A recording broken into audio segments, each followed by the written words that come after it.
ನಮಸ್ಕಾರ. ಮಹಿಳಾ ಜಗತ್ತಿನಲ್ಲೊಂದು ಮಧುರಯಾನ, ಸಮಸ್ಯೆಗಳ ಪರಿಹಾರಕ್ಕೆ ಸಲಹೆಗಳ ಸಿಂಚನ, ಮನೆ ಮನ ಬೆಳಗುವ ಮಣಿದೀಪ, ಮಾನಿನಿಯರಿಗೆ ಮುದ ನೀಡುವ ಸಖಿ ಸಮಯ ಕಾರ್ಯಕ್ರಮಕ್ಕೆ ಸ್ವಾಗತ. ಹೀಗಂತೂ ಸೌಂದರ್ಯ ಪ್ರಜ್ಞೆ ಮಹಿಳೆ ಹಾಗೂ ಪುರುಷರಿಬ್ಬರಲ್ಲೂ ಹೆಚ್ಚಾಗ್ತಿದೆ.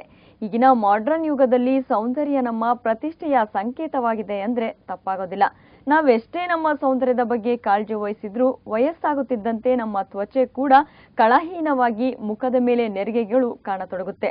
ಈ ನೆರಿಗೆ ಮೂಡಲು ಹಲವಾರು ಕಾರಣಗಳಿದ್ರೂ ಕೂಡ ಕೆಲವೊಮ್ಮೆ ಹೆಚ್ಚಾಗಿ ಸೂರ್ಯನ ಬೆಳಕು ನಮ್ಮ ಮೇಲೆ ಬಿದ್ದಾಗ, ವಿಪರೀತವಾಗಿ ಧೂಮಪಾನದ ದಾಸರಾದಾಗ ಹಾಗೂ ಮಾನಸಿಕ ಒತ್ತಡ ಅತಿಯಾದಾಗ ಕೂಡ ಬಹಳಷ್ಟು ಬೇಗ ಮುಪ್ಪು ಆವರಿಸುತ್ತೆ. ಮುಖದ ನೆರಿಗೆ ಹೋಗಲಾಡಿಸಲು ಅರಸಾಹಸ ಪಡುವವರಿಗೆ ಹೊಸದಾದ ಈ ನ್ಯೂರೋನಾಕ್ಸ್ ಚಿಕಿತ್ಸೆ ಬಹಳಷ್ಟು ಎಫೆಕ್ಟಿವ್ ಆಗಿದೆ. ಹಾಗಾದ್ರೆ ಈ ನ್ಯೂರೋನಾಕ್ಸ್ ಚಿಕಿತ್ಸೆ ಎಷ್ಟು ಎಫೆಕ್ಟಿವ್ ಅನ್ನೋದರ ಬಗ್ಗೆ ಒಂದು ವರದಿಯನ್ನ ನೋಡೋಣ. ಸೌಂದರ್ಯ ಅನ್ನೋ ಪದವೇ ಎಲ್ಲರನ್ನೂ ತನ್ನತ್ತ ಸೆಳೆಯುವಂಥದ್ದು.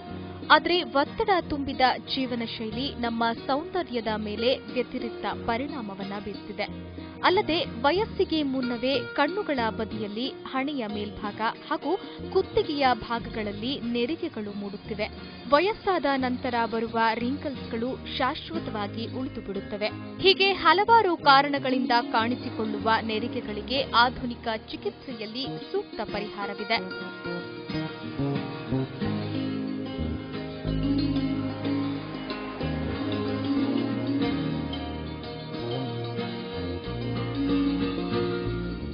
ಹೀಗೆ ವ್ಯಕ್ತಿಯ ಆತ್ಮವಿಶ್ವಾಸವನ್ನ ಕುಗ್ಗಿಸುವ ಮುಖದ ನೆರಿಗೆಗಳಿಗೆ ನ್ಯೂರೋನಾಕ್ಸ್ ಚಿಕಿತ್ಸೆ ಹೆಚ್ಚು ಪರಿಣಾಮಕಾರಿ.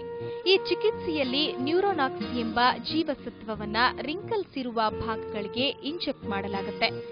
ಇದರಿಂದ ಬಿಗಿತಗೊಂಡ ನರಗಳು ರಿಲ್ಯಾಕ್ಸ್ ಆಗಿ ನೆರಿಗೆಯ ಉಬ್ಬುಗಳು ಸಮತಟ್ಟಾಗುತ್ತವೆ. ಅತ್ಯಂತ ಕಡಿಮೆ ಸಮಯ ತೆಗೆದುಕೊಳ್ಳುವ ಈ ಆಧುನಿಕ ಚಿಕಿತ್ಸೆ ಹೆಚ್ಚು ಪರಿಣಾಮಕಾರಿಯಾಗಿದೆ. ಮುಖದ ನೆರಿಗೆಗಳಿಗೆ ಕಾರಣಗಳು. ವಯಸ್ಸಾಗುತ್ತಾ ಹೋದಂತೆ ಮುಖದಲ್ಲಿ ನೆರಿಗೆಗಳು ಮೂಡುವುದು ಸಹಜ. ದೀರ್ಘಕಾಲದವರೆಗೆ ಅಪಾಯಕಾರಿ ವಿಕಿರಣಗಳಿಗೆ ಮುಖವನ್ನು ಒಡ್ಡುವುದು ಸಹ ಈ ಸಮಸ್ಯೆಗೆ ಮುಖ್ಯ ಕಾರಣ. ಭಾವನೆಗಳ ಅಭಿವ್ಯಕ್ತಿಗಾಗಿ ಅತಿಯಾಗಿ ಹುಬ್ಬೇರಿಸುವಿಕೆಯಂತಹ ಅಭ್ಯಾಸಗಳಿಂದಲೂ ಸಹ ಅಸಹಜ ನೆರಿಗೆಗಳು ಮೂಡುತ್ತವೆ. ಚರ್ಮದ ಕೆಳಭಾಗದಲ್ಲಿ ಕೊಬ್ಬಿನ ಅಂಶ ಕಡಿಮೆಯಾಗುವುದರಿಂದಲೂ ಮುಖದಲ್ಲಿ ನೆರಿಗೆಗಳಾಗುತ್ತವೆ. ವಯಸ್ಸಾಗುತ್ತಾ ಹೋದಂತೆ ಚರ್ಮ ತನ್ನ ಸಹಜತೆಯನ್ನ ಕಳೆದುಕೊಳ್ಳುತ್ತೆ. ಹಾಗಾಗಿ ತ್ವಚೆಯಲ್ಲಿ ನವಚೈತನ್ಯ ಮೂಡಲು ಐವಿಎಲ್ ಚಿಕಿತ್ಸೆಯಲ್ಲಿ ಉತ್ತಮ ಪರಿಹಾರವಿದೆ.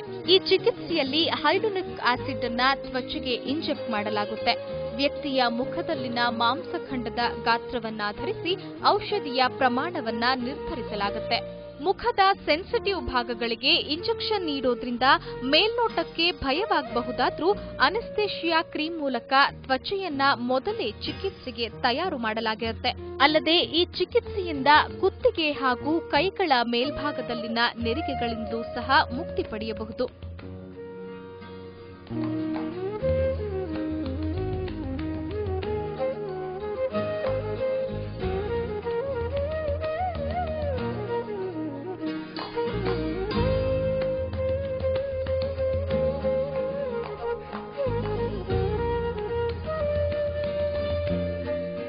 ಸುಂದರ ಹೊಳೆಯುವ ತ್ವಚೆಯ ಕಾಂತಿ ಪ್ರಕೃತಿದತ್ತ ಉಡುಗೊರೆ. ಹಾಗೇನೆ ವಯಸ್ಸಾಗುತ್ತಾ ಹೋದಂತೆ ಚರ್ಮ ಸುಕ್ಕುಗಟ್ಟುವಿಕೆ ಹಾಗೂ ಕಳಾಹೀನವಾಗುವಿಕೆಯೂ ಸಹ ಪ್ರಕೃತಿಯ ಮತ್ತೊಂದು ಸಹಜ ಪರಿವರ್ತನೆ. ಆದರೆ ಆಧುನಿಕ ಚಿಕಿತ್ಸೆಗಳಲ್ಲಿ ಈ ಎಲ್ಲ ಸಮಸ್ಯೆಗಳಿಗೆ ಸೂಕ್ತ ಪರಿಹಾರ ಕಂಡುಕೊಳ್ಳಬಹುದು. ಬೆಂಗಳೂರಿನಿಂದ ಶೀಲಾ, ಸಮಯ ನ್ಯೂಸ್. ರಿಂಕಲ್ಸ್ ನಿವಾರಣೆಗಿರುವ ಈ ನ್ಯೂರೋನಾಕ್ಸ್ ಚಿಕಿತ್ಸೆ ಬಗ್ಗೆ ತಿಳಿಸ್ತಾರೆ ಚರ್ಮರೋಗ ತಜ್ಞರಾದಂಥ ಡಾಕ್ಟರ್ ಸುಜಯ್ ಶಾಂತಕುಮಾರ್ ಅವರು. ಸುಜಯ್ ಶಾಂತಕುಮಾರ್ ಅವರೇ, ಕಾರ್ಯಕ್ರಮಕ್ಕೆ ಸ್ವಾಗತ. ನಮಸ್ಕಾರ. ಈಗ ಎಲ್ಲರಿಗೂ ವಯಸ್ಸಾಗ್ತಿದ್ದಂತೆ ಏನಾಗುತ್ತೆ ಅಂದ್ರೆ ಈ ರಿಂಕಲ್ಸ್ ಬರೋದಾಗ್ಲಿ, ಇನ್ನು ನೆರಿಗೆಗಳು ಕಾಡೋದಕ್ಕೆ ಶುರುವಾಗುತ್ತೆ. ಆದ್ರೆ ಎಲ್ಲರ ಮನಸ್ಸಲ್ಲೂ ಒಂದಿರುತ್ತೆ, ನಮ್ಗೆ ಎಷ್ಟೇ ವಯಸ್ಸಾದ್ರೂ ಕೂಡ ನಾವು ಸುಂದರವಾಗಿ ತುಂಬಾ ಚೆನ್ನಾಗಿ ಕಾಣಬೇಕು ಅಂತೇಳಿ. ಹಾಗಾದ್ರೆ ಈ ರಿಂಕಲ್ಸ್ ಬರೋದಕ್ಕೆ ಅಥವಾ ಈ ನೆರಿಗೆಗಳು ಅಂತ ಏನಂತೀವಿ, ಇದು ಬರೋದಕ್ಕೆ ಕಾರಣಗಳೇನೇನು ಅಂತ ಹೇಳ್ತೀರಾ? ಸೊ ರಿಂಕಲ್ಸ್ ಸಾಮಾನ್ಯವಾಗಿ ವಯಸ್ಸಾಗ್ತಾ ಇದ್ದಂಗೆ ಮುಖದ ಮೇಲೆ ಹಾಗೂ ಕೈಗಳ ಮೇಲೆ ಕಾಣಿಸ್ಕೊಳ್ಳೋದು ಸಹಜ. ಸೊ ಇದು ಸಾಮಾನ್ಯವಾಗಿ ರಿಂಕಲ್ಸ್ ಯಾಕೆ ಬರುತ್ತೆ ಅಂದರೆ, ಒಂದು ಈ ಚರ್ಮದಲ್ಲಿ ಹೈಲುರಾನಿಕ್ ಆಸಿಡ್ ಅಂತ ಒಂದು ಅಂಶ ಇರುತ್ತೆ.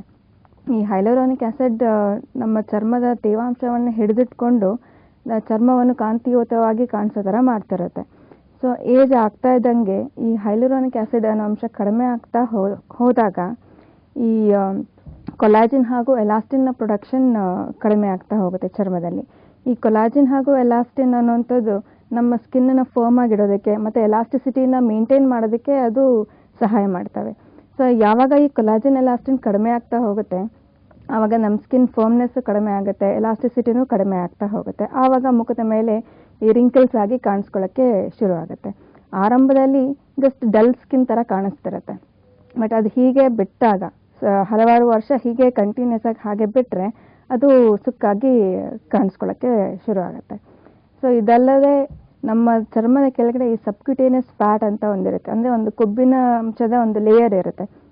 ಈ ಲೇಯರ್ ಕೂಡ ಕಡಿಮೆ ಆಗ್ತಾ ಹೋಗುತ್ತೆ ವಯಸ್ಸಾಗ್ತಾ ಇದ್ದಂಗೆ. ಸೊ ಇದು ಕಡಿಮೆ ಆದಾಗ ಕೂಡ ನಮ್ಮ ರಿಂಕಲ್ಸ್ಗಳು ಹೆಚ್ಚಾಗಿ ಕಾಣಿಸೋದಕ್ಕೆ ಶುರು ಆಗುತ್ತೆ. ಸೊ ಮತ್ತು ನಾನು ಮುಂಚೆನೇ ಹೇಳ್ದಂಗೆ ಎಲಾಸ್ಟಿಸಿಟಿ ಕಡಿಮೆ ಆದಾಗ ಗ್ರಾವಿಟೇಷನಲ್ ಫೋರ್ಸ್ ನಮ್ಮ ಚರ್ಮದ ಮೇಲೆ ಹೆಚ್ಚಾಗಿ ಪರಿಣಾಮಗೊಳ್ಳೋದಕ್ಕೆ ಆರಂಭ ಆಗುತ್ತೆ. ಸೊ ಈ ಗ್ರಾವಿಟೇಷನಲ್ ಫೋರ್ಸ್ ಹೆಚ್ಚಾದಾಗ ನಮ್ಮ ಸ್ಕಿನ್ ಸ್ಯಾಗ್ ಆಗೋದಕ್ಕೆ ಶುರು ಆಗುತ್ತೆ. ಅದು ಸ್ಯಾಗ್ ಆದಾಗ ನಮ್ಮ ಈ lower part of the face ಸ್ವಲ್ಪ ಅಗಲವಾಗಿ ಕಾಣಿಸೋದಕ್ಕೆ ಶುರು ಆಗುತ್ತೆ. ಸೊ ಅದು ಒಂದು ಏಜ್ ಆಗ್ತಾ ಇರೋಂಥ ಒಂದು ಲಕ್ಷಣ ಅದು. ಸೊ ಈ ಸಾಮಾನ್ಯವಾಗಿ ನಮ್ಮ ವಯಸ್ಸಾಗ್ತಾ ಇದ್ದಂಗೆ ಆಗುವಂಥ ಏಜಿಂಗ್ ಅಲ್ಲದೆ ಸೊ ಬೇರೆ ಬೇರೆ ಕಾರಣಗಳು ಇದೆ ಈ ವಯಸ್ಸಾಗೋ ಥರ ಕಾಣಿಸೋದಕ್ಕೆ. ಇನ್ನೊಂದು ಏನಂದರೆ ನಾವು ಹೈಪರ್ ಡೈನಮಿಕ್ ರಿಂಕಲ್ಸ್ ಅಂತ ಹೇಳ್ತೀವಿ. ಸೊ ಈ ಹೈಪರ್ ಡೈನಮಿಕ್ ರಿಂಕಲ್ಸ್ ಅದು ಯಾಕಾಗುತ್ತೆ ಅಂದರೆ ಸೊ ನಾವು ನಮ್ಮ ಮುಖದ ಭಾವನೆಗಳನ್ನು ವ್ಯಕ್ತಪಡಿಸ್ಬೇಕಾದ್ರೆ ಸಾಮಾನ್ಯವಾಗಿ ಕೆಲವರು ನಮ್ಮ ಫೇಶಿಯಲ್ ಮಸಲ್ಸ್ನ ಬಳಸೋದು ತುಂಬ ಸಹಜ. ಆದರೆ ಕೆಲವರು ಈ ಫೇಶಿಯಲ್ ಮಸಲ್ಸ್ನ ಅತಿ ಹೆಚ್ಚಾಗಿ ಬಳಸಿದಾಗ ಅದು ರಿಂಕಲ್ಸ್ ಆಗಿ ಕಾಣಿಸ್ಕೊಂಡ್ಬಿಡುತ್ತೆ. ಅಂದರೆ ಫಾರ್ ಎಕ್ಸಾಂಪಲ್ ಕೆಲವರು ಮಾತಾಡಬೇಕಾದ್ರೆ ಎಲ್ಲದಕ್ಕೂ ಉಬ್ಬೇರಿಸಿ ಮಾತಾಡೋ ಒಂದು ಅಭ್ಯಾಸ ಇರುತ್ತೆ. ಸೊ ಆ ಉಬ್ಬೇರಿಸಿ ಮಾತಾಡಬೇಕಾದ್ರೆ ಹಣೆಯಲ್ಲಿ ಹಾರಿಸಾಂಟಲ್ ಲೈನ್ಸ್ಗಳು ಕಾಣಿಸೋಕ್ಕೆ ಶುರು ಆಗುತ್ತೆ.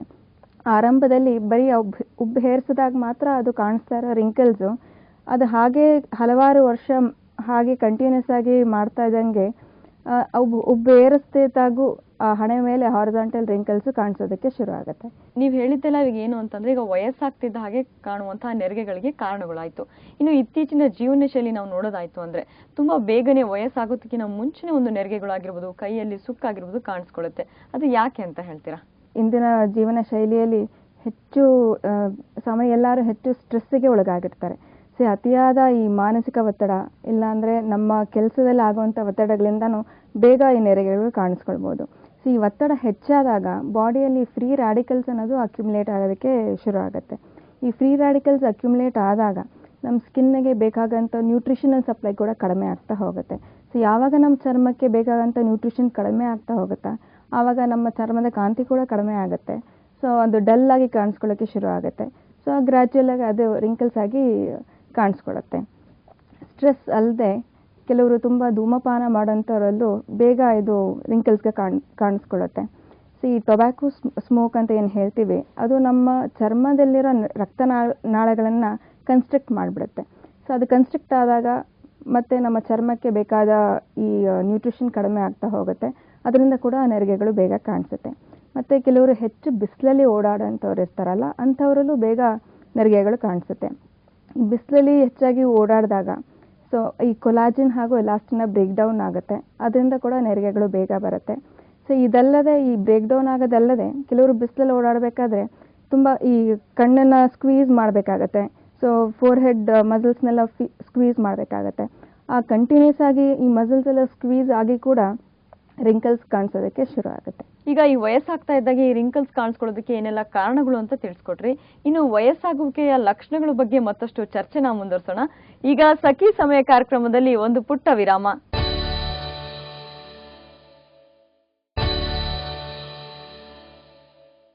ವಿರಾಮದ ನಂತರ ಸಖಿ ಸಮಯ ಕಾರ್ಯಕ್ರಮಕ್ಕೆ ಮತ್ತೊಮ್ಮೆ ಸ್ವಾಗತ. ಇನ್ನು ಕಾರಣಗಳು ಏನೇನು ಅಂತ ತಿಳಿಸ್ಕೊಟ್ರಿ. ಈ ನೆರಿಗೆಗಳು ಕಾಣಿಸ್ಕೊಳ್ಳೋದಕ್ಕೆ ಮುಖದಲ್ಲಾಗಿರ್ಬೋದು, ಕೈಯಲ್ಲಾಗಿರ್ಬೋದು. ಇನ್ನು ಇದ್ರ ಲಕ್ಷಣಗಳು ಹೇಗಿರುತ್ತೆ ಅಂತ ಹೇಳ್ತೀರಾ? ಈ ರಿರಿಂಕಲ್ಸ್ನ ಲಕ್ಷಣ ಅಂತ ಅಂದರೆ ನಾವು ರಿಂಕಲ್ಸ್ನ ಟ್ರೀಟ್ಮೆಂಟ್ ಮಾಡಬೇಕಾದ್ರೆ ಮುಖವನ್ನು 3 ಭಾಗಗಳಾಗಿ ಡಿವೈಡ್ ಮಾಡಿಕೊಂಡು ನಾವು ಟ್ರೀಟ್ಮೆಂಟ್ ಕನ್ವೀನಿಯನ್ಸ್ಗೋಸ್ಕರ ನಾವು ಡಿವೈಡ್ ಮಾಡ್ಕೊಳ್ತೀವಿ. ಸೊ ಈ ಮುಖದ ಮೇಲಿನ ಭಾಗದಲ್ಲಿ ಅಂದರೆ ಈ ಫೋರ್ಹೆಡ್ ಇಂದ ಕಣ್ಣಿನ ತನಕ ಸೊ ಈ ಸಾಮಾನ್ಯವಾಗಿ ಫೋರ್ಹೆಡ್ ಮೇಲೆ ಬರೋಂಥದ್ದು ಇದು ಹಾರಿಜಾಂಟಲ್ ಫೋರ್ಹೆಡ್ ಲೈನ್ಸ್ ಅಂತ ಹೇಳ್ತೇವೆ. ಸೊ ಹಣೆ ಮೇಲೆ ಅದನ್ನು ಮುಂಚೆ ಹೇಳ್ದಂಗೆ ಕೆಲವರು ಹೆಚ್ಚಾಗಿ ಹುಬ್ಬೇರಿಸ್ಕೊಂಡು ಮಾತಾಡಬೇಕಾದ್ರೆ ಹಣೆಯ ಮೇಲೆ ಈ ಹಾರಿಜಾಂಟಲ್ ಲೈನ್ಸ್ಗಳು ಕಾಣಿಸ್ಕೊಳ್ತವೆ. ಅದು ಹಾಗೆ ಕಂಟಿನ್ಯೂಸ್ ಆಗಿ ಮಾಡ್ತಾ ಇದ್ರೆ ಅದು ಪರ್ಮನೆಂಟ್ ಲೈನ್ಸ್ ಆಗಿ ಕನ್ವರ್ಟ್ ಆಗುತ್ತೆ. ಸೊ ಸಾಮಾನ್ಯವಾಗಿ ಈ ಥರ ಹೈಪರ್ ಡೈನಮಿಕ್ ರಿಂಕಲ್ಸ್ ಬರೋಂಥವ್ರಿಗೆ ಈ ಲೇಟ್ 25-30s ಆ ಮಸಲ್ ಕಾಂಟ್ರಾಕ್ಟ್ ಆದಾಗ ಮಾತ್ರ ಅದು ಲೈನ್ಸ್ಗಳು ಕಾಣಿಸ್ತಾ ಇರುತ್ತೆ. ಅದು ಹೀಗೆ ಕಂಟಿನ್ಯೂಸ್ ಆಗಿ ಆಗ್ತಾ ಇತ್ತು ಫಾರ್ ಮೆನಿ ಇಯರ್ಸ್ ಅಂತ ಅಂದರೆ ಬೈ 40s 50s ಅವ್ರ ಹುಬ್ಬು ಮೇಲ್ಗಡೆ ಏರಿಸ್ತಿಲ್ಲ ಅಂದ್ರೂ ಅಲ್ಲಿ ಲೈನ್ಸ್ ಕಾಣಿಸೋದಕ್ಕೆ ಶುರು ಆಗುತ್ತೆ. ಸೊ ಈ ಥರ ಆದಾಗ ಆ ಗೆರೆಗಳು ಮುಖದ ಮೇಲೆ ಕಾಣಿಸ್ಕೊಂಡಾಗ ಬೇಗ ಆಗೋ ಥರ ಕಾಣಿಸ್ತಿರ್ತಾರೆ. ಸೊ ಹಣೆ ಮೇಲೆ ಮತ್ತು ಈ ಎರಡು ಹುಬ್ಬುಗಳ ಮಧ್ಯ ಕೆಲವ್ರಿಗೆ ನೀವು ಎರಡು ಲೈನ್ಸ್ ಥರ ಕಾಣಿಸ್ತಿರುತ್ತೆ. ಸೊ ಇದಕ್ಕೆ ನಾವು ಫ್ರೌನ್ ಲೈನ್ಸ್ ಅಂತ ಕರಿತೀವಿ. ಅದು ಕೆಲವ್ರಿಗೆ ಯಾವಾಗಲೂ ಹುಬ್ಬು ಗಂಟು ಹಾಕೊಳ್ಳೋಂಥ ಅಭ್ಯಾಸ ಇರುತ್ತೆ. ಸೊ ಅಂಥವರಲ್ಲಿ ಸಾಮಾನ್ಯವಾಗಿ ಫ್ರೌನ್ ಲೈನ್ಸ್ ಹೆಚ್ಚಾಗಿ ಕಾಣಿಸುತ್ತೆ. ಸೊ ವಯಸ್ಸಾಗ್ತಾ ಇದ್ದಂಗೆ ನೀವು ಫ್ರೌನ್ ಮಾಡಲಿಲ್ಲ ಅಂದ್ರೂ ಆ ಫ್ರೌನ್ ಲೈನ್ಸ್ ಕಾಣಿಸೋಕ್ಕೆ ಶುರು ಆಗೋದ್ರಿಂದ ಅದು ನೀವು ಸುಮ್ಮನೆ ಹಾಗೆ ಇದ್ರೂ ಯಾವಾಗಲೂ ಫ್ರೌನ್ ಮಾಡ್ತಿದ್ದೀರೇನೋ ಅನ್ನೋ ಒಂದು ಭಾವನೆ ಬರೋ ಥರ ಅದು ಕಾಣಿಸುತ್ತೆ. ಸೊ ಕೆಲವರಿಗೆ ಈ ಕಣ್ಣಿನ ಅಕ್ಕಪಕ್ಕದಲ್ಲಿ ಈ ಗೆರೆಗಳಿಗೂ ಕಾಣಿಸ್ಕೊಳ್ಬೋದು. ಸೊ ಇದು ಸಾಮಾನ್ಯವಾಗಿ ಕೆಲವರು ಕಣ್ಣು ಸ್ಕ್ವೀಸ್ ಮಾಡಿ ಮಾತಾಡೋಂಥವ್ರು ಇರ್ತಾರೆ. ಸೊ ಅಂಥವರಲ್ಲಿ ಜಾಸ್ತಿ ಈ ಥರ ನೆರಿಗೆಗಳು ಕಾಣಿಸುತ್ತೆ. ಸೊ ಅದಲ್ಲದೆ ತುಂಬ ಬಿಸಿಲಲ್ಲಿ ಹೋದಾಗ ಸೊ ಕಣ್ಣುಗಳನ್ನು ಸ್ಕ್ವೀಸ್ ಮಾಡಬೇಕಾಗತ್ತೆ. ಅಂಥವರಲ್ಲಿ ಈ ಕಣ್ಣಿನ ಅಕ್ಕಪಕ್ಕದಲ್ಲಿ ನೆರಿಗೆಗಳು ಕಾಣಿಸ್ತವೆ. ಓಕೆ, ಹಾಗಾದರೆ ಇಷ್ಟೆಲ್ಲ ಲಕ್ಷಣಗಳು ಕಾಣಿಸುತ್ತೆ ಅಂತ ತಿಳಿಸ್ಕೊಟ್ರಿ. ಇನ್ನು ಈ ನೆರಿಗೆಗಳಿಗೆ ಏನೊಂದು ಟ್ರೀಟ್ಮೆಂಟ್ ಇದೆ ಅಂತ ಹೇಳ್ತೀರಾ? ನೆರಿಗೆಗಳನ್ನು ಕಡಿಮೆ ಮಾಡೋದಕ್ಕೆ ನಾವು ನ್ಯೂರೋನಾಕ್ಸ್ ಅನ್ನೋ ಒಂದು ಚಿಕಿತ್ಸಾ ಪದ್ಧತಿನ ಬಳಸ್ತೀವಿ. ಸೊ ಈ ನ್ಯೂರೋನಾಕ್ಸ್ ಅನ್ನೋದು ನಾವು ಈ ಓವರ್ ಆಕ್ಟಿವ್ ಮಸಲ್ಸಿಂದ ಆಗುವಂಥ ರಿಂಕಲ್ಸ್ನ ಕಡಿಮೆ ಮಾಡೋದಕ್ಕೆ ನಾವು ಇದನ್ನು ಬಳಸ್ತೀವಿ. ಈ ನ್ಯೂರೋನಾಕ್ಸ್ನ ನಾವು ಯಾವ ಮಸಲ್ ಹೈಪರ್ ಆಕ್ಟಿವ್ ಇರುತ್ತೆ ಆ ಮಸಲ್ಗೆ ಡೈರೆಕ್ಟಾಗಿ ಇಂಜೆಕ್ಟ್ ಮಾಡಿದಾಗ ಆ ಮಸಲ್ಸ್ ರಿಲ್ಯಾಕ್ಸ್ ಆಗಿ ಆ ಜಾಗದಲ್ಲಿ ರಿಂಕಲ್ಸ್ ಬರದೇ ಇರೋ ಥರ ನೋಡ್ಕೊಳ್ಳುತ್ತೆ. ಯೂಶ್ವಲಿ ಏನಾಗುತ್ತೆ ಅಂದರೆ ಆ ಮಸಲ್ಸ್ ಕಾಂಟ್ರಾಕ್ಟ್ ಆದಾಗ ಆ ಮಸಲ್ಸ್ ಮೇಲ್ಗಡೆ ಇರೋ ಸ್ಕಿನ್ ಕೂಡ ಫೋಲ್ಡ್ ಆಗುತ್ತೆ. ಆ ಫೋಲ್ಡ್ ಆಗೋದ್ರಿಂದ ರಿಂಕಲ್ಸ್ ಆಗುತ್ತೆ. ಸೊ ಈ ನ್ಯೂರೋನಾಕ್ಸ್ ಇಂಜೆಕ್ಟ್ ಮಾಡೋದ್ರಿಂದ ಆ ಮಸಲ್ಸ್ ರಿಲ್ಯಾಕ್ಸ್ ಆಗಿ ಚರ್ಮ ಫೋಲ್ಡ್ ಆಗದಿರೋ ಥರ ನೋಡ್ಕೊಳ್ಳುತ್ತೆ. ಸೊ ಅದರಿಂದ ಮತ್ತೆ ರಿಂಕಲ್ಸ್ ಬರದೇ ಇರೋ ಥರ ನೋಡ್ಕೊಳ್ಳುತ್ತೆ. ಇದು ಇರೋ ರಿಂಕಲ್ಸ್ ಕಡಿಮೆ ಮಾಡೋದಲ್ಲದೆ ಹೊಸ ರಿಂಕಲ್ಸ್ ಅನ್ನು ತಡೆಯೋದಕ್ಕೆ ತುಂಬಾ ಸಹಾಯಕವಾಗಿರುತ್ತೆ. ಓಕೆ, ಈ ನ್ಯೂರೋನಾಕ್ಸ್ ಅನ್ನೋದು ಯಾವ ರೀತಿಯ ಒಂದು ರಿಂಕಲ್ಸ್ ತಡೆಗಟ್ಟುತ್ತೆ ಅಂತ ತಿಳಿಸ್ಕೊಟ್ರಿ. ಇನ್ನು ಇದು ಚಿಕಿತ್ಸಾ ವಿಧಾನ ಹೇಗೆ ಅಂತ ಹೇಳ್ತೀರಾ? ಸೊ ನಾವು ಇದು ನ್ಯೂರೋನಾಕ್ಸ್ ಅನ್ನೋದನ್ನು ನಾವು ಕೆಲವೇ ನಿಮಿಷಗಳಲ್ಲಿ ಮಾಡುವಂಥ ಒಂದು ಚಿಕಿತ್ಸೆ. So may be less than 30 minutesಲ್ಲಿ ನಾವು ಇದು ಟ್ರೀಟ್ಮೆಂಟ್ನ ಮುಗಿಸ್ಬಿಡ್ಬೋದು. ಸೊ ಇದರಲ್ಲಿ ಇದಕ್ಕೆ ಯಾವ ಅನಸ್ತೇಷಿಯಾ ಆಗಲಿ ಅದೇನೂ ಬೇಕಾಗೋದಿಲ್ಲ. ಬಟ್ ಕೆಲವ್ರಿಗೆ ತುಂಬ ಪೇನಿಗೆ ಸೆನ್ಸಿಟಿವ್ ಇರೋಂಥವರಲ್ಲಿ ನಾವು ಈ ಲೋಕಲ್ ಅನಸ್ಥೆಟಿಕ್ ಕ್ರೀಮ್ ಅಪ್ಲೈ ಮಾಡಿಬಿಟ್ಟು ಆಮೇಲೆ ಈ ಚಿಕಿತ್ಸೆಯನ್ನು ಮಾಡ್ತೇವೆ. ಇದರಲ್ಲಿ ನಾವು ತುಂಬ ಫೈನ್ ನೀಡಲ್ಸ್ನ ಬಳಸೋದ್ರಿಂದ ಅದರಿಂದ ಆಗೋ ಡಿಸ್ಕಂಫರ್ಟ್ ಕೂಡ ತುಂಬ ಮಿನಿಮಲ್ ಇರುತ್ತೆ. ಸೊ ಇದರಲ್ಲಿ ನಾವು ನ್ಯೂರೋನಾಕ್ಸ್ ಅನ್ನೋ ಒಂದು ಔಷಧಿಯನ್ನು ನಾವು ಡೈರೆಕ್ಟಾಗಿ ಮಸಲ್ಸ್ ಒಳಗಡೆನೇ ಇಂಜೆಕ್ಟ್ ಮಾಡ್ತೇವೆ. ಸೊ ಮತ್ತು ಅದು ಎಷ್ಟು ಡೋಸ್ ಇಂಜೆಕ್ಟ್ ಮಾಡಬೇಕು ಅನ್ನೋದು ಮಸಲ್ ಎಷ್ಟು ಹೈಪರ್ ಆಕ್ಟಿವ್ ಇದೆ ಮತ್ತು ಯಾವ ಜಾಗದಲ್ಲಿದೆ ಆ ಮಸಲ್ಲು ಅನ್ನೋದ್ರ ಮೇಲೆ ನಾವು ಅದನ್ನು ಡಿಸೈಡ್ ಮಾಡಬೇಕಾಗತ್ತೆ. ಸೊ ಇದು ನಾವು ಟ್ರೀಟ್ಮೆಂಟ್ ಮಾಡಿದ ನಂತರ ಒಂದು 3 to 4 ದಿವಸದಲ್ಲಿ ಅದು ರಿಸಲ್ಟ್ ಕಾಣಿಸೋದಕ್ಕೆ ಶುರು ಆಗುತ್ತೆ. ಅದು ಮ್ಯಾಕ್ಸಿಮಮ್ ರಿಸಲ್ಟ್ ಕಾಣಿಸೋದಕ್ಕೆ ಒಂದು 15 to 30 days ಆದರೂ ಬೇಕಾಗುತ್ತೆ. ಓಕೆ, ಇನ್ನು ಯಾವ ಜಾಗದಲ್ಲಿದೆ ಅಂತ ನೋಡಿ ನೀವು ಟ್ರೀಟ್ಮೆಂಟ್ನ ಒಂದು ಡೋಸ್ ಫಿಕ್ಸ್ ಮಾಡ್ತೀರಾ ಅಂತ ಹೇಳಿದ್ರೆ, ಯಾಕದು ಹಾಗೆ ಅಂತ ಹೇಳ್ತೀರಾ? ಯಾಕಂದರೆ ಕೆಲವು ಮಸಲ್ಸ್ ತುಂಬ ಚಿಕ್ಕದಾಗಿರುತ್ತೆ. ಸೊ ಅಂಥ ಮಸಲ್ಗೆ ಕಡಿಮೆ ಡೋಸ್ ಬೇಕಾಗುತ್ತೆ. ಕೆಲವುದು ತುಂಬ ಥಿಕ್ಕಾಗಿರೋ ಮಸಲ್ಸ್ ಇರುತ್ತೆ ಕೆಲವ್ರಿಗೆ, ಅಂಥವ್ರಿಗೆ ಸ್ವಲ್ಪ ಹೆಚ್ಚು ಡೋಸ್ ಬೇಕಾಗುತ್ತೆ. ಸಾಮಾನ್ಯವಾಗಿ ಮಹಿಳೆಯರಲ್ಲಿ ಮಸಲ್ಸ್ ಚಿಕ್ಕದಾಗಿರುತ್ತೆ, ಅವ್ರಿಗೆ ಕಡಿಮೆ ಡೋಸ್ ಬೇಕಾಗುತ್ತೆ. ಬಟ್ ಪುರುಷರಲ್ಲಿ ಸ್ವಲ್ಪ ಮಸಲ್ಸ್ ಬಲ್ಕಿ ಆಗಿರುತ್ತೆ, ಸೊ ಅಂಥವರಲ್ಲಿ ಹೆಚ್ಚು ಡೋಸ್ ಬೇಕಾಗುತ್ತೆ. ಇದು ಸಾಮಾನ್ಯವಾಗಿ ಒಂದು ಟ್ರೀಟ್ಮೆಂಟ್ ಮಾಡಿದ ನಂತರ ಸುಮಾರು ಒಂದು 6 months ಅದರ ಎಫೆಕ್ಟ್ ಇರುತ್ತೆ. ಸೊ ಅದಾದಮೇಲೆ ಕೆಲವರು ಏನಂದರೆ ಪ್ರತಿ 6 months once ಮಾಡ್ಕೊಳ್ತಾ ಇದ್ದಂಗೆ ಆ ಮಸಲ್ಸ್ ಕೂಡ ಚಿಕ್ಕದಾಗ್ತಾ ಹೋಗುತ್ತೆ. ಸೊ ಹಾಗಾಗಿ ರೆಗ್ಯುಲರಾಗಿ ಮಾಡಿಸ್ಕೊಳ್ತಾ ಇರೋರಲ್ಲಿ ಒಂದು 4-5 sessions ಆದಮೇಲೆ ದ ಡೋಸ್ ಆಫ್ ನ್ಯೂರೋನಾಕ್ಸ್ ರಿಕ್ವೈರ್ಡ್ ಕೂಡ ಕಡಿಮೆ ಆಗ್ತಾ ಹೋಗುತ್ತೆ. ಓಕೆ, ಈ ನ್ಯೂರೋನಾಕ್ಸ್ ಚಿಕಿತ್ಸೆಗೆ ಏನಾದರೂ ವಯಸ್ಸಿನ ಮಿತಿ ಅಂತ ಏನಾದರೂ ಇದೆ? ಯಾಕಂದರೆ ಈಗ ಚಿಕ್ಕ ವಯಸ್ಸಿನಲ್ಲೇ ನಾವು ಈ ರಿಂಕಲ್ಸ್ ಅನ್ನೋ ಒಂದು ಸಮಸ್ಯೆನ ನೋಡ್ತಾ ಇದ್ದೀವಿ. ಹಾಗಾಗಿ ವಯಸ್ಸಿನ ಮಿತಿ ಇಂತಿಷ್ಟೇ ಇರಬೇಕಂತ ಏನಾದರೂ ಇದನ್ನ ಹೇಗೆ? ಇದು ಸಾಮಾನ್ಯವಾಗಿ 18 to 65 ವಯಸ್ಸಿನಲ್ಲಿರೋರು ಯಾರಿಗೆ ಬೇಕಾದರೂ ಮಾಡ್ಬೋದು. ಮಹಿಳೆಯರಾಗಲಿ ಪುರುಷರಾಗಲಿ ಯಾರಿಗೆ ಬೇಕಾದ್ರೂ ಮಾಡ್ಬೋದು. ಬಟ್ ಸಾಮಾನ್ಯವಾಗಿ ನಮ್ಮ ಹತ್ರ ಬರೋರೆಲ್ಲ ಯೂಶಲಿ 25 ಆದ ನಂತರನೇ ಇಂಥ ಚಿಕಿತ್ಸೆಗೆ ತಗೊಳ್ಳೋದಕ್ಕೆ ಬರ್ತಾರೆ. ಸೊ ಲೇಟರ್ 20s ಇಲ್ಲಾಂದರೆ 30s 40s 50s ಇಂಥವರೆಲ್ಲರಿಗೂ ನಾವು ಈ ಚಿಕಿತ್ಸೆನ ಮಾಡ್ಬೋದು. ಇನ್ನು ಈ ನ್ಯೂರೋನಾಕ್ಸ್ ಚಿಕಿತ್ಸೆಯಿಂದ ಬೇರೆ ಏನೆಲ್ಲ ಉಪಯೋಗವಿದೆ ಅಂತ ಹೇಳ್ತೀರಾ? ಸೊ ಈ ನ್ಯೂರೋನಾಕ್ಸ್ ರಿಂಕಲ್ಸ್ ಕಡಿಮೆ ಮಾಡೋದಲ್ಲದೆ ಕೆಲವ್ರಿಗೆ ಈ ಪಾಮ್ಸ್ ಆ್ಯಂಡ್ ಸೋಲ್ಸಲ್ಲಿ ತುಂಬ ಸ್ವೆಟ್ಟಿಂಗ್ ಆಗ್ತಾ ಇರುತ್ತೆ, ಮತ್ತು ಅಂಡರ್ ಆರ್ಮ್ಸಲ್ಲಿ ತುಂಬ ಸ್ವೆಟ್ಟಿಂಗ್ ಆಗ್ತಾ ಇರುತ್ತೆ. ಸೊ ಅಂಥವರಲ್ಲೂ ನಾವು ಈ ಚಿಕಿತ್ಸೆನ ಬಳಸ್ಬೋದು. ಮತ್ತು ಸ್ಕ್ವಿಂಟ್ ಇರೋರಿಗೆ ಮತ್ತು ಕ್ರಾನಿಕ್ ಮೈಗ್ರೇನ್, ಸೊ ಇಂಥವ್ರಿಗೂ ಬಳಸ್ಬೋದು. ಇದಲ್ಲದೆ ಮತ್ತೆ ವಯಸ್ಸಾಗ್ತಾ ಇದ್ದಂಗೆ ಕೆಲವ್ರಿಗೆ ಈ ನೆಕ್ ಮಸಲ್ಸ್ ಹೈಪರ್ ಆಕ್ಟಿವ್ ಇರುತ್ತೆ, ಅದರಿಂದ ದ ಜಾ ಲೈನ್ ಡೆಫಿನೇಷನ್ ಕಳ್ಕೊಂಡಿರುತ್ತೆ. ಸೊ ಫುಲ್ ಮುಖ ಎಲ್ಲ ಸಾಗಾದಂಗೆ ಕಾಣಿಸ್ತಿರುತ್ತೆ. ಸೊ ಅಂಥವರಲ್ಲಿ ಫೇಸ್ ಲಿಫ್ಟಿಂಗ್ ಕೂಡ ನಾವು ಈ ನ್ಯೂರೋನಾಕ್ಸ್ನ ಬಳಸ್ಬೋದು. ಓಕೆ, ಈ ನ್ಯೂರೋನಾಕ್ಸ್ ಚಿಕಿತ್ಸೆ ಬಗ್ಗೆ ಮತ್ತಷ್ಟು ಚರ್ಚೆನ ಮುಂದುವರಿಸೋಣ. ಈಗ ಸಖಿ ಸಮಯ ಕಾರ್ಯಕ್ರಮದಲ್ಲಿ ಒಂದು ಪುಟ್ಟ ವಿರಾಮ.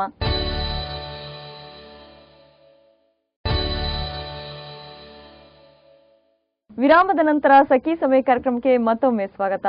ಇನ್ನು ಈ ನ್ಯೂರೋನಾಕ್ಸ್ ಚಿಕಿತ್ಸೆಯಿಂದ ಇಷ್ಟೆಲ್ಲ ಉಪಯೋಗವಾಗುತ್ತೆ ಅಂತ ತಿಳಿಸ್ಕೊಡ್ರಿ. ಇದು ಚಿಕಿತ್ಸೆ ಒಳಪಡೋದ್ರಿಂದ ಏನು ಅಡ್ಡ ಪರಿಣಾಮಗಳು ಆಗಲ್ವಾ, ಹೇಗೆ? ಸಾಮಾನ್ಯವಾಗಿ ಈ ಚಿಕಿತ್ಸೆಯಿಂದ ಯಾವುದೂ ಸೈಡ್ ಎಫೆಕ್ಟ್ಸ್ ಏನು ಇರೋದಿಲ್ಲ.